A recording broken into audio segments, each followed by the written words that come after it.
படம் வந்து பார்த்தீங்கன்னா ஒரு நைட்டில் நடக்கிற கதை இல்லை. படம் வந்து ஆக்சுவலாக நான் த்ரில்லர் படம் தான் நினச்சிருந்தேன். நான் அதான் அதிகமாக பார்ப்பேன், த்ரில்லர் சைக்கோ படம் தான்.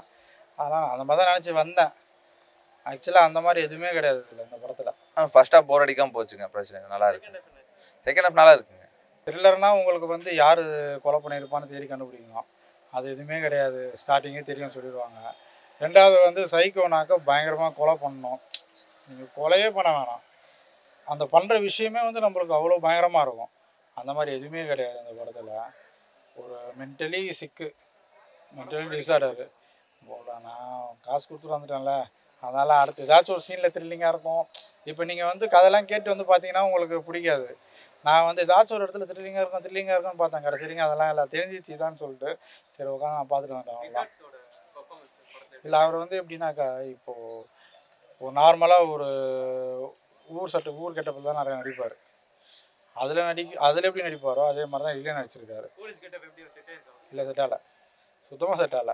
அவர் என்ன பண்ணியிருக்கணும், அந்த பேண்டுக்கு பதிலாக ஜீனை போட்டு, அசிஸ்டன்ட் கமிஷனர் அவர், ஒரு ஜீனை போட்டு அழகாக ஷர்ட்டை போட்டு எப்படி வருவாங்க அவங்களாம், அந்த மாதிரி வந்துட்டு போயிருக்கலாம். அந்த போலீஸ் கெட்டப் சுத்தமாக செட்டால. அதே மாதிரி போலீஸ்க்காக அதுக்கு தனியாலாம் ஒரு பர்ஃபார்மன்ஸ்லாம் பண்ணல, நார்மலாக எப்படி பண்ணுவாங்களோ அதே மாதிரி தான் அவரும் பண்ணியிருக்காரு.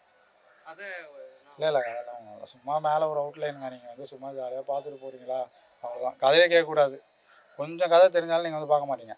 ஸோ கதை ஓரளவுக்கு கதையெல்லாம் இல்லை, மற்றபடி பிக்சரைசேஷன்லாம் ஓகே, ஸ்க்ரீன் பிளேலாம் வேலைக்கு ஆகும். சித்தார்த் ஒரு இயல்பாக நடிச்சிருக்கிறாரு. ஒரு போலீஸ் அதிகாரியும் அப்படி இப்படின்னு இருக்கிற மாதிரி இல்லை, இயல்பாக நல்லா பண்ணியிருக்காரு. படம் பிடிச்சிருந்துச்சிங்க. ஒரு நைட்டில் போகிற கதை. படம் நல்லா இருக்கு, சூப்பராக நடிச்சிருக்காங்க, நல்லா இருக்கு, பிடிச்சிருக்கு. கண்டிப்பாக எல்லாருமே பார்க்கலாம். கண்டிப்பாக ரொம்ப நன்றி. சித்தார்த் சார் வந்து ஐபிஎஸ் கேரக்டர் அப்படின்னா ஒரு மாசா காட்டணும், கண்டிப்பாக இருக்குமே. அவருக்கு தகுந்த மாதிரியே இருக்குது கதை. ஆக்சுவலாக அதில் வந்து ஒரு பெரிய மாஸ் சீன்லாம் கிடையாது. ஒரு நார்மல் ஐபிஎஸ் ஆஃபீஸர்லாம் எப்படி இருப்பாங்களோ அந்த மாதிரி ஒரு சினிமாட்டிக்காக இல்லாமல் ரியாலிட்டியாக பண்ணியிருக்காங்க. ஒரு நைட்டில் வந்து ஒரு க்ரைம் நடக்குது, அது யார் பண்ணுறாங்க, என்ன பண்ணுறாங்க, அது வந்து எப்படியெல்லாம் போகுது, அவரோட வீட்லேயும் ஒரு பிரச்சனை நடக்கும், புதுவெளியில் ஒரு பிரச்சனை நடக்கும். ரெண்டே ஒன்றா கனெக்ட் பண்ணி இது எப்படி முடிக்கிறார், இந்த சவால் எப்படி முடிக்கிறார் அப்படிங்கிறத கதை. இது நம்ம நார்மல் போலீஸ்காரங்க எப்படி இருப்பாங்க அப்படின்ற மாதிரி கொண்டு வெளியே சொல்லியிருக்காங்க.